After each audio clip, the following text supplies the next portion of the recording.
What's up, Elko? Hey man, it's your homie from Spectrum. It's my homie from Spectrum. What are you talking about, Spectrum? Spectrum, what? Homie who? What's up, Elko? What homie?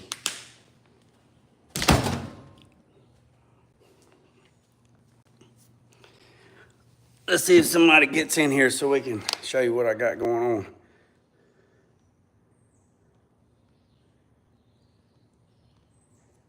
It's your homie from Spectrum.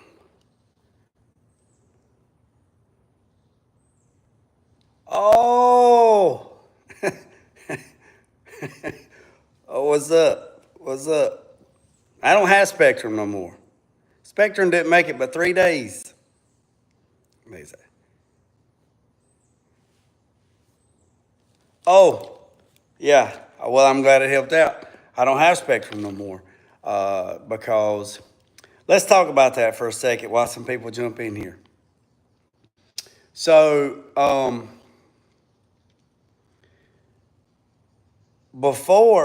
yeah. So here we go. So this is why I don't have Spectrum no more. So check this out. So when Spectrum was available in my area, I was getting like 20 to 30 phone calls a day to join the Spectrum family. Blowing my phone up. Then when I finally decided to go with Spectrum, it was like call after call after call to let me know, hey, your service is going to be installed on this date. This is what's going on. If you got any problems, you got any issues, call this number directly, blah, blah, blah, blah, blah, blah, blah. Right? Wonderful. Just wonderful. Just wonderful. What's up, Tulu? Just wonderful. Technicians got here. There was actually 3 technicians, three vans and 3 technicians.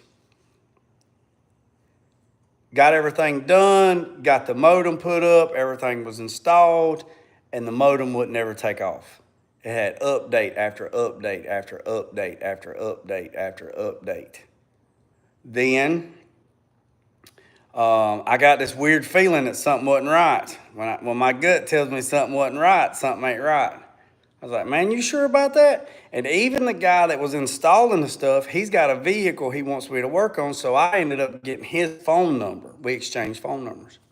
Now, there's like 7, 8, 9, 10, 12 Spectrum vans, installers everywhere up the road, everywhere, just everywhere. You look around, look around and see a crackhead, you look around and see a Spectrum installer. I mean, it was just like they was everywhere, right?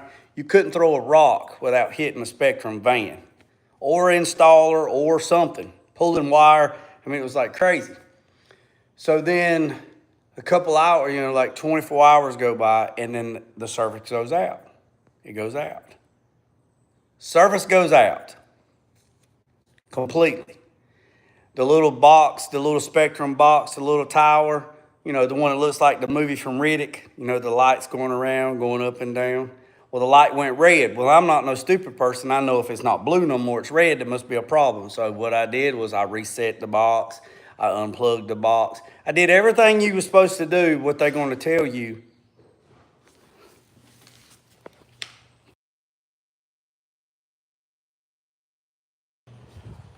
Did everything that you're supposed to do, but that they're going to tell you on that call center when you call the call center for tech support. That tier 1 tech person is going to read off of that index card telling you, well, let's see if we can resolve your situation before we start. Okay, great. Can you unplug the modem? Yes. Okay, let's wait 15 minutes.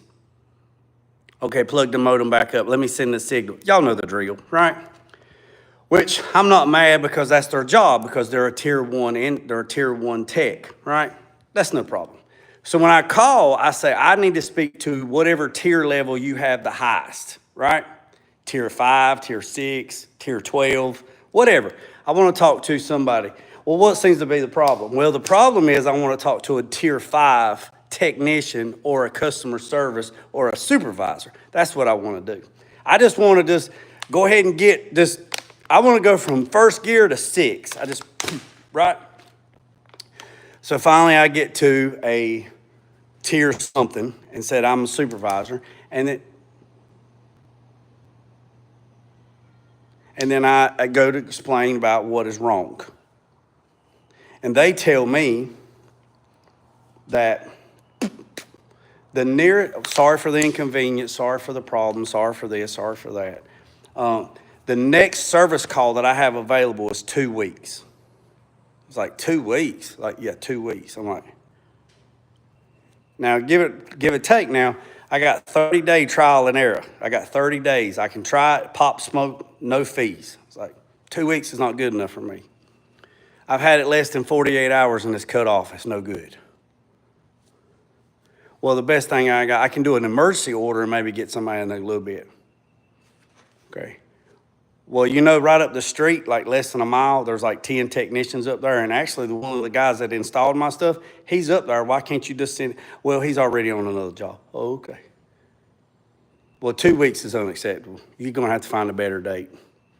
When you find a better date, call me back. So I leave and go up the street, and I find the guy that installed my stuff. He said, hey, man, what's going on? I said, nothing much, man. What's going on? How's your service going? I said, it's non-existent. It doesn't work. What do you mean? I said, it doesn't work. Do you think you can come down here and check it out? No, I can't come down here and check it out. They won't let me. They'll fire me. And I said, well, can you call somebody to kind of expedite the situation because it hasn't worked since you left and it's all clusterfucked? There's nothing I can do. Okay, fine. So he gives me another number. So I give another number. So I call this other number. I get this other person. I said, are you a supervisor? Yeah, I'm the regional something, whatever. Okay, sounds good. It's like a big word like mayonnaise. Okay, cool. So this is like Thursday. We can have somebody there Saturday at 11 o'clock. Okay, cool. So you're gonna have somebody here Saturday. Yep, we'll have somebody there Saturday between 11 and 12. Great, I'll be here. 12:30, nobody. 1 o'clock, nobody. So I call. They say your technicians run a little late.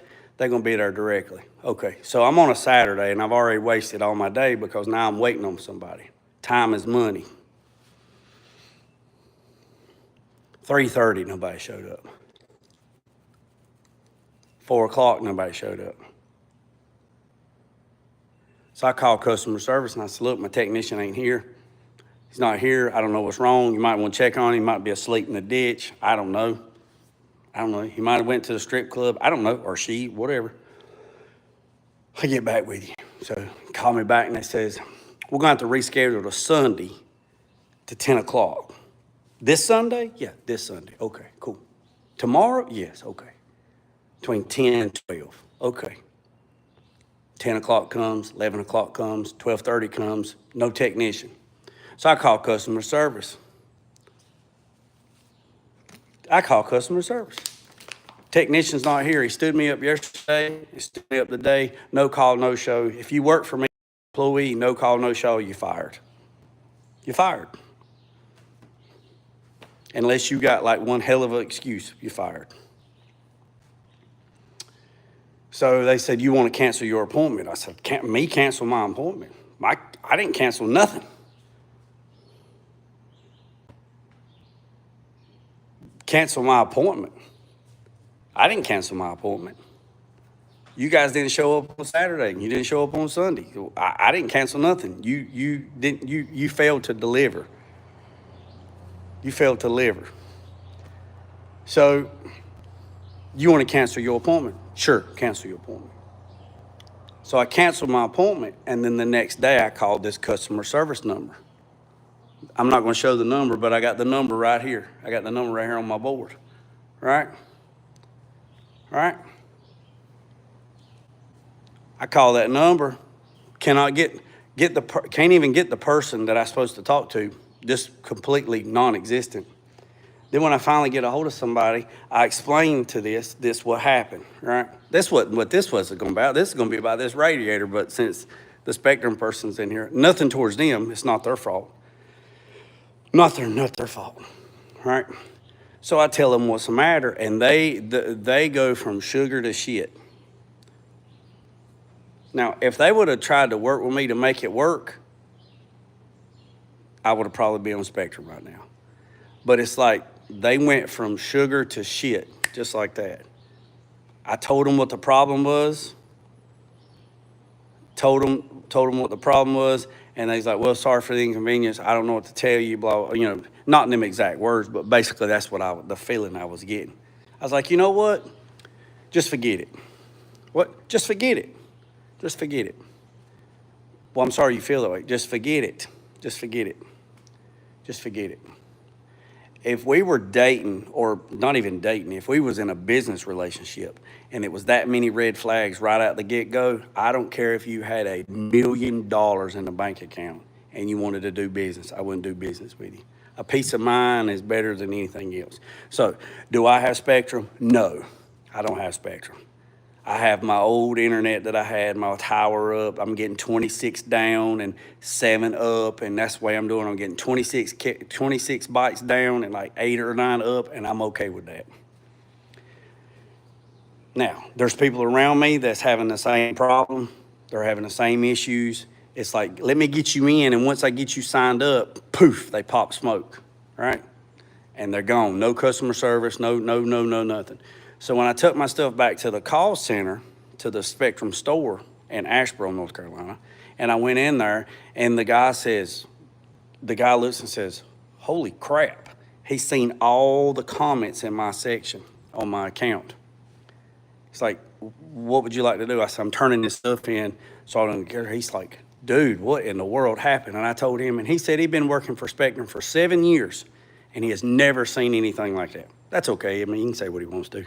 It's fine. He offered to give me like X amount of months for free, do all this other stuff, like suck me back in. I was like, nah, dog, I'm good. I'm good. I'm good. I'm good. I was like, what? I said, I'll keep with my internet that I have. And the internet that I have is this satellite tower that I put up in my own yard, and it works great. I don't have no issues whatsoever. It might be slow, and it might not be 1,000 megabytes down and 500 up, but that's okay. I'm happy. So, I hope that explains everything. Now, nothing towards Caitlin Roller 1076. If that's the person I think that I talked to on the phone, good people. We had a laugh, we had a hoot, good people. Nothing towards that person. I'm talking about the from the time I got to the time where I was at, bad service. So now, let's get to it. All right, boys and girls, we got the 68 C10 back in the house. Yup. Now we got the 86 square body in here. Yup. It's tucking them nuts. Yes, sir. Yes, sir. Right. Sweet. This right here, the seats for this is supposed to be here Tuesday by truck. So what I'm doing right now is I pulled out the old I remember, barefooted. I pulled out the old radiator. This is the original radiator right here. Now, if you see something, this right here is transmission cooler lines. You see this right here, oil cooler lines, all right? Now, here's the problem. The new radiator, right here, the new radiator does not have oil cooler lines, right? Does not have oil cooler lines. Now, I have a couple options I can do. One, I can take the oil cooler completely off and not even use it, but why would I do that? Two, I could retrofit this old one here that I kept off of something else.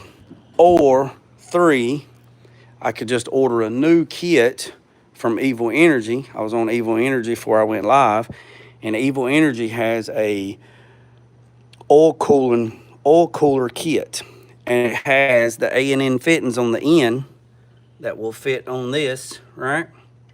And what I'm going to do is I'm going to order it, and I'm going to put the oil cooler from Evil Energy. I'm going to tuck it up right in here, and I'm going to run these lines, these two lines here. I'm going to put the A&N fittings on them, and I am going to run these lines to an oil cooler system and tuck it up underneath here, and then I am going to build some brackets. I got to put the new rubber isolators underneath the radiator, I gotta do that. And then once I do that, then I'm going to, now I've already hooked up the transmission cooler lines. I got them hooked up. And that's that.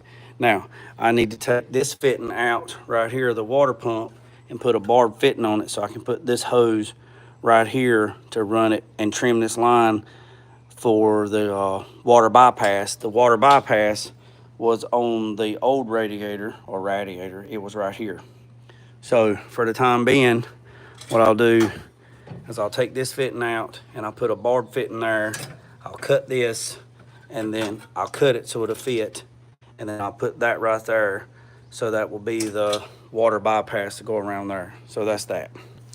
Second thing is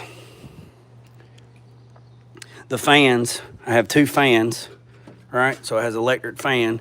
I'm gonna take the mechanical fan clutch, I'm gonna take it off. So I'm gonna take it off and I'm going to wire up these electric fans with a relay system. And the relay system that I have, I ordered it as well. It should be here in the next couple of days. What it is a temperature sending unit, okay? The temperature sending unit for the truck itself is right here, right?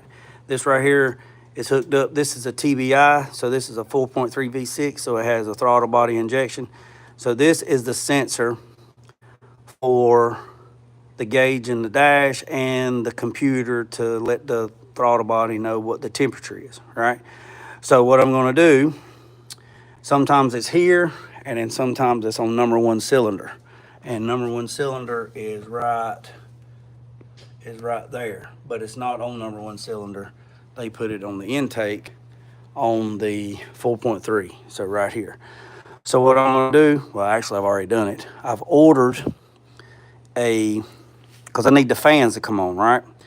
So I don't want the fans to come on when I crank the vehicle and the fans run all the time. I want them to come on at a certain temperature. So they make a thermostat sensor that is set at 175 and I think it's 175, 165 and 185. So what I did is I ordered it and it's on a 2 relay system. So what I'll do is I'll take this out and it has a connector in there where I can run 2 sensors. So what I'll do is I'll have one sensor in there for the gauge in the truck and the computer, and then the other sensor will be for the relays to act as a trigger wire, a ground trigger wire for the fans. So basically what I'll do is we will wire up the fans to the relay system and they'll have 12 volt when the key source is on and the truck is running. But the ground will be a resistor style thermostat sensor that will complete the ground at 175. I think that's what it is, 175 or 185. I'll have to go back and check. Comes on at 175 or 185. So what that does is it completes the ground on the relay. The relay or the sensor is grounded to the engine. So that acts for it sends the power, sends a ground circuit to the relay, telling the relay, hey, look, we need power. It completes the ground, and what that does is it activates the relay. Then the relay little trigger closes, and it tells the fans to come on. You got fan 1 and fan 2. Fan 1 and fan 2 comes on while the engine is hot, and then when the engine cools back down, the fans go off. So basically the fans is going to run all the time when the truck is running, because once the engine hits the operating temperature, which is 185, this thing has a 195 thermostat in it. We talked about that the other day. It already has a new thermostat and a new gasket. We put that on a couple of episodes back, and new hoses.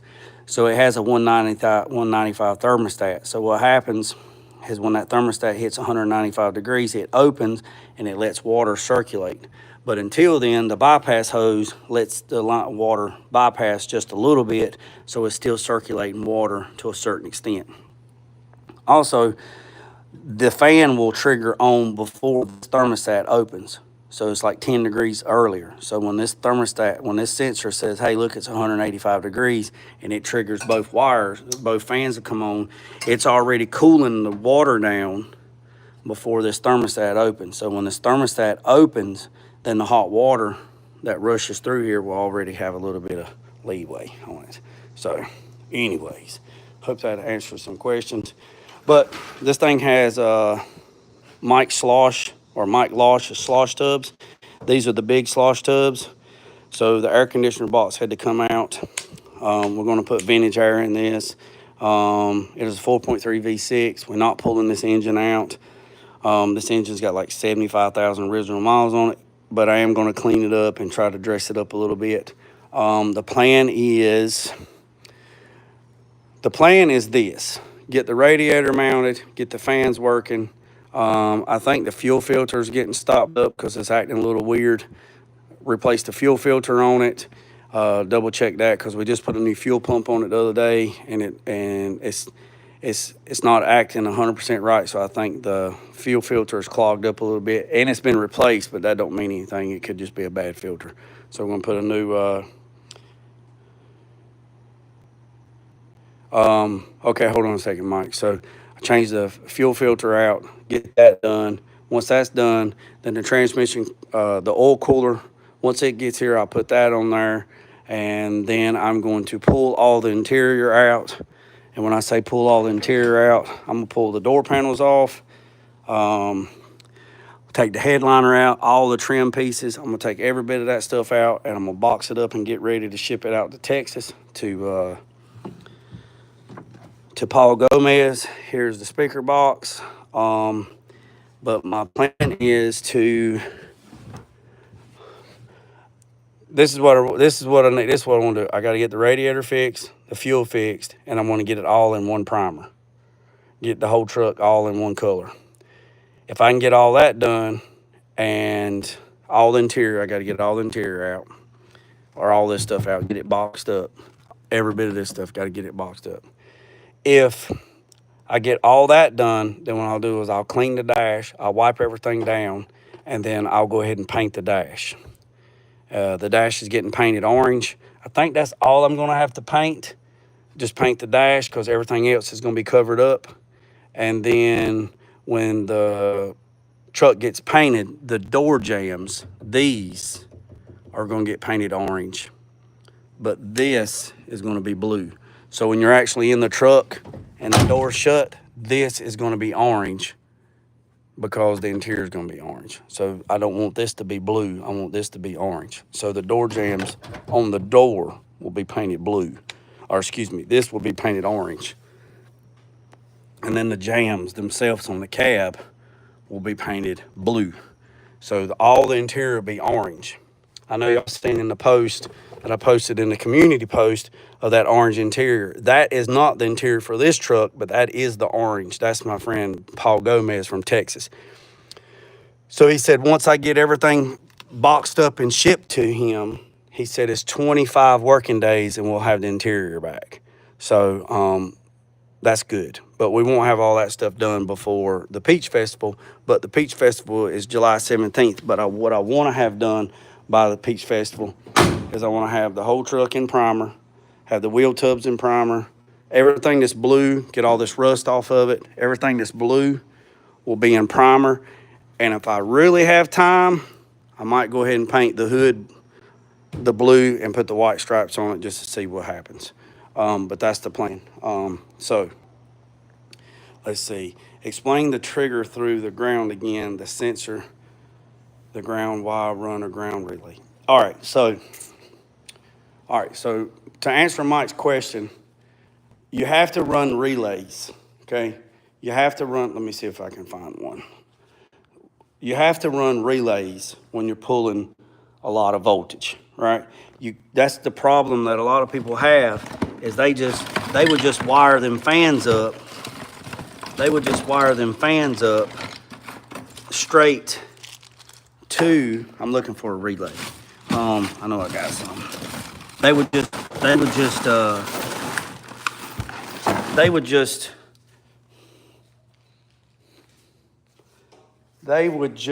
hook up hold tight. Let me look in this box. Let me look at my electrical. Hold on a second. They would just hook up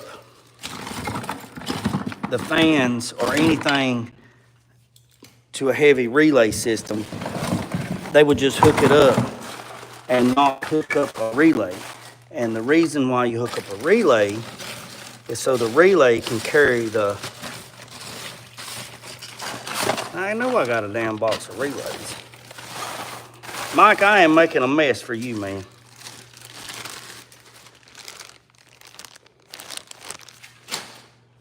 If I wanted one, there'd be 10 of them in my face. Let me see if I can find one.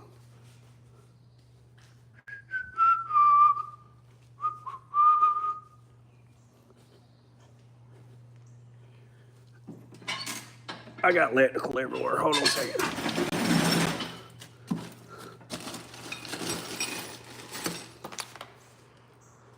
All right, I'll just go to the whiteboard. Hold on, let's see. Well, the question really is, I want to know whether it's all to break the ground in any power.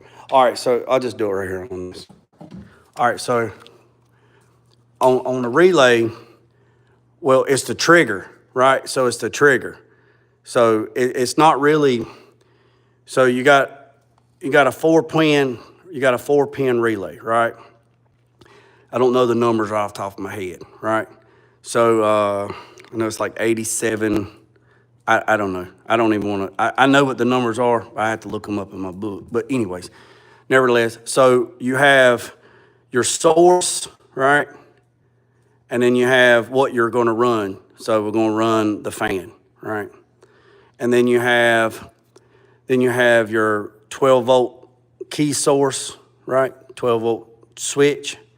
And then you have the ground, right? So the way this works is this is 12 volts, right?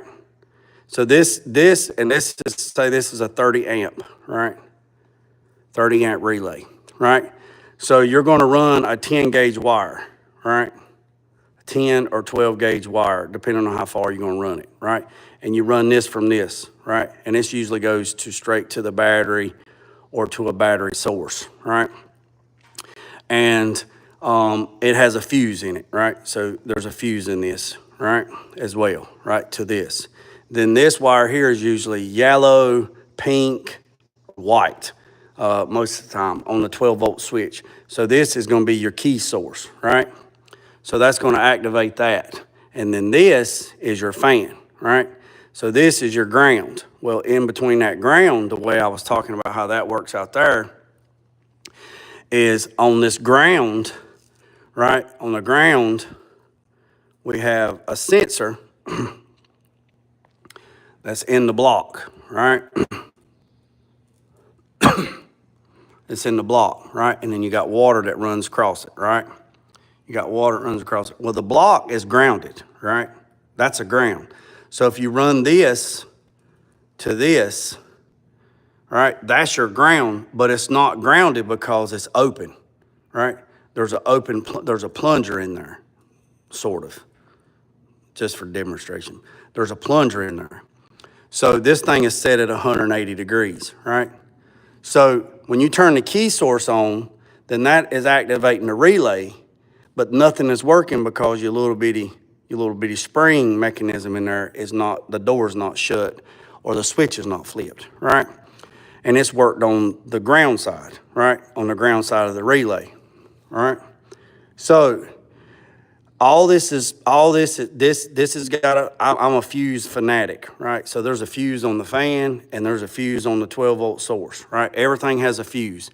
Don't put a fuse on the ground side, right? Because if the fuse would short out and melt and still complete the circuit, it's still going to send power. So you need to put 12-volt source. You need to put fuses on everything you're running: the fan, the battery, and the key volt source, right? So you break in the voltage, right? So what happens is you got your fan, right? Right, you got your fan. And when this water hits 180 degrees, these little plungers in here, it completes the circuit, and it sends this to the ground, and then the ground activates that, and then that door shuts. And then what that's doing is you have power here, and you have 12-volt source because you got it to the battery.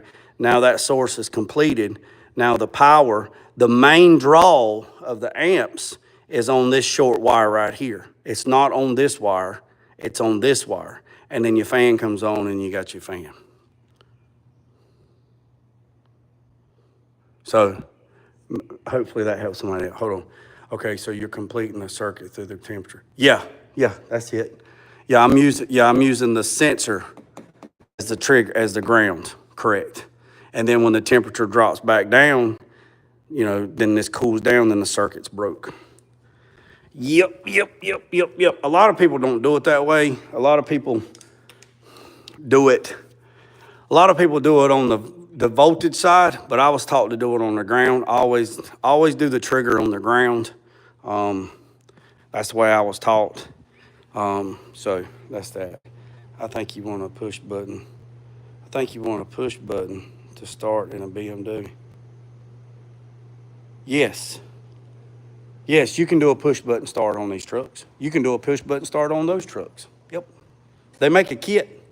They make a push button kit. Sure can. Where you just turn, they make, Chris, they make a, man, it is, god dang, it's hot. They make a push button kit. So that's where I'm at, boys and girls. Been on here 30 minutes. Y'all know what I mean, 30 minutes is my time. Tomorrow, I'm gonna see if I can get this mounted, get that radiator mounting that, and then we'll go from there. But like I said, this is another Amazon, radiator. This one wasn't damaged, but this is another Amazon radiator. And I wished that it had the oil cooler side in it, but it didn't. Now I could have went back to the stock. I could have went back to the stock radiator, and I think you can get one on Amazon for like $138. But the whole reason why I wanted to go with electric is because I want to get rid of that mechanical clutch fan. That fan eats about 20 horsepower, plus or minus, depending on who you ask and what formula you look at. Plus, I'm trying to clean up the engine bay a little bit. So, we already took the radiator shroud out. I'm going to take this fan out. Not going to throw it away, just take it out. And then that's going to clean up a lot of real estate and go from there. So, hope that helps somebody out. If somebody's got a better way to do it, please drop it down in the comments. I'd be interested to see how you do your stuff. And we'll go from there. But I literally got like 3 weeks. The biggest thing is to get the cooling system fixed, get the fuel system where it's not acting crazy. I think it's the fuel filter stopped up. I don't think it's the fuel pump because it could be. But, I mean, it's the second one I've put on there. Aftermarket crap don't last long. But the big deal is get all the interior out and then get this thing in one color primer. So we can get the radiator fixed, or get the radiator installed, get all that done, and then get everything in one color, one primer. It won't look so bad. It won't look like a damn bag of Skittles that melted going to the Peach Festival, because I want to drive it through the parade and take it to the cruise in. Whether it's finished or not, it doesn't matter. And then we'll start taking all this wood out and building a custom metal floor. I got all the tubing ordered for it. The floor is going to run all the way across to the back, and then we're going to take I'm going to get some 18 gauge sheet metal, and we're going to start practicing. And I'm going to probably mess up a whole bunch of times, and I'm going to start bead rolling some step rolls and start making the bed floor for the truck and go from there. I'm going to get back on this week. Going to try to finish these jams, get everything done, get the doors hung, get all that stuff, and go from there. So this coming up week is this truck, and my son's out of school this week. He's on break, so I'm going to put his little tail to work. Well, hell, he ain't little. He's like 6'2". I'm going to put him to work helping me on the truck, and we'll go from there. So if you're new to the channel, hit the subscribe button, hit the notification bell. I appreciate every single one of you. Remember I said, boys and girls, don't worry about the man up the road or down the road. Sweep off your own front porch while sweeping off anybody else's. Put God first, let loose and drag. Peace on chicken grease. I'm out. Let go.